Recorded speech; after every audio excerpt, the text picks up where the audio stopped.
Ron. Big Perk was about to get real fired up right when we had to go to break. So I'll let you start us off here. Perk, what do you want to say to Max? Remember, Grandma's watching, Perk.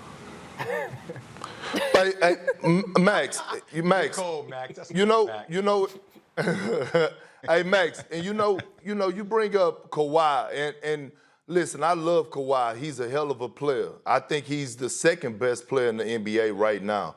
But when you look at Kawhi Leonard, and you look at him when he was on the Toronto Raptors, right? Yes, he went to the Toronto and he delivered the championship. But look at where Toronto is this season, today. They're in the better spot. So that means to me that when Kawhi left, Toronto was still sustaining a level of excellence and playing at an extremely high level. They have an improvement of a young player, Perk, who became a star. But it don't, but listen, Max, when you talk about LeBron James and the effect that he has on the team, every team he leaves, they either go back into the lottery or they go into the 8th spot of the playoffs. Like when you look at the Lakers, you take LeBron James right now on the Los Angeles Lakers, who's, by the way, having his first 2010 season along with 8 rebounds a game. When he's on the floor, the Lakers are ranked number 3 offensively. When he's off the floor, they're ranked number 29. You take LeBron James off the Los Angeles Lakers, and they would probably be an 8th seed or out of the playoffs. LeBron James' value to a ball club is way different.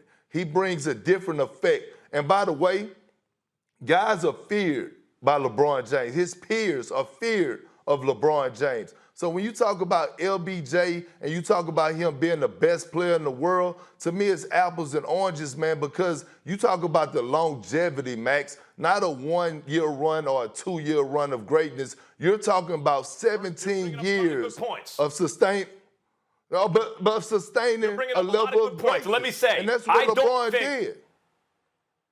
I don't think that you underrate Kawhi. I see that you got love for Kawhi and that you rank him, you say he's second, but LeBron is first. But let me respond. And what LeBron's doing is amazing, and the reason he's still able to do it is because he's a genius. LeBron's a genius. Like, it's not just that he's great. A lot of great players come along, you watch them play, you don't think they're basketball geniuses. LeBron's not only got the physical tools, he's a basketball genius. I get it. I want to address that. I want to end with you, but I want to get back. I had to actually write it down during the commercial break because there's so many points I wanted to respond to you from all three of you. But let me focus first on you, Jay. You said it's not, you were talking about, like, I was down on KD because he had help to win the title. It's not just that KD had help. KD joined a 73-win team that he couldn't get past in spite of being on a loaded OKC team. So he didn't prove the things that a player proves by winning a championship. He joined the team he couldn't beat, who'd already won 73 games, so they couldn't lose, right? Okay. I don't think LeBron and AD is the same thing as that, but we have to admit that LeBron plus AD is 2 top 5 to 7 players on the same team. History of the NBA, that's always a powerhouse. And so it is here. Perk, if that's how you do your rankings, you can't just kind of lose the title by default. Someone's got to take it from you by force over time. I can't argue with you, right? What can I say to that? If that's the way you do it, that's the way you do it. But what are we really debating here? We're debating to see who has the best. We're predicting the future a little bit.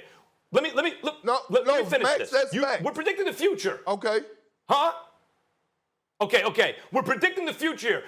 The current events will play out and show us who had their finger on the pulse, who really sized up what was happening. It is my belief that at the end of this season, we will see that Kawhi will outplay LeBron in the Western Conference Finals on his way to the title, proving it. If he doesn't, I will admit that I was wrong. At the very least, you can say the title is disputed right now, or LeBron still has the crown until proven otherwise. What I'm saying is this. If LeBron proves me wrong, I'll tip my cap. I'll say Perk was right. Perk, if Kawhi proves you wrong, what are you going to say?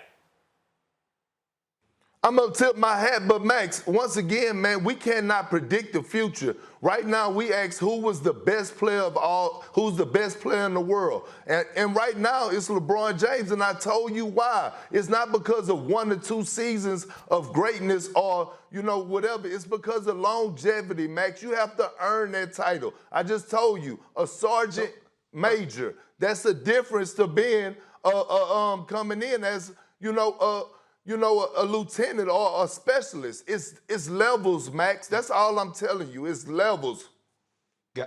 Guys, one thing I have to make sure that we don't conflate here is when we start talking about these two guys individually matching up, I think we would be remiss to say that this is also a team sport.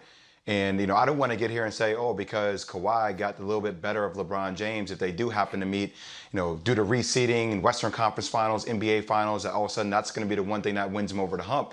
Max, when I could put, Marcus Morris on him, I could put Paul George on him, I could put Patrick Beverly on him, then put Kawhi on him again. Like, it's a different, that's a team matchup. So I think we will be conflating the situation. We just do who wins that one. And back to my original point that I was talking to you, Max, I just don't want to conflate it again. I was just talking about seeing the game the way you see the game. If you see the game that Kevin Durant's value is diminished because he won a championship with that loaded team, then you also have to see the same reasoning behind Kawhi beating Golden State, receiving his second Finals MVP after Golden State being diminished due to injuries. Not having Kevin Durant and not having, it's the same line of thinking. So that plays into that factor. Hey, Dominique, I'll get to you in one. Dominique, I'll shut up in 1 second. Let me just address Jay about KD. I'm not diminishing KD. I'm just not giving him the extra credit of winning the championship. That's what I'm saying. The way you give some other players that extra credit. So let me be clear about LeBron, Perk. And the extra credit. It's your exact point here. Okay, I understand. They were banged up, and Clay going down hurt them. I get it. I mean, obviously, but with KD, they couldn't lose. So that's like, okay, they lose KD. But then Clay went down too. I believe if Clay had stayed healthy, Toronto would have won. You may feel otherwise, whatever. I get it.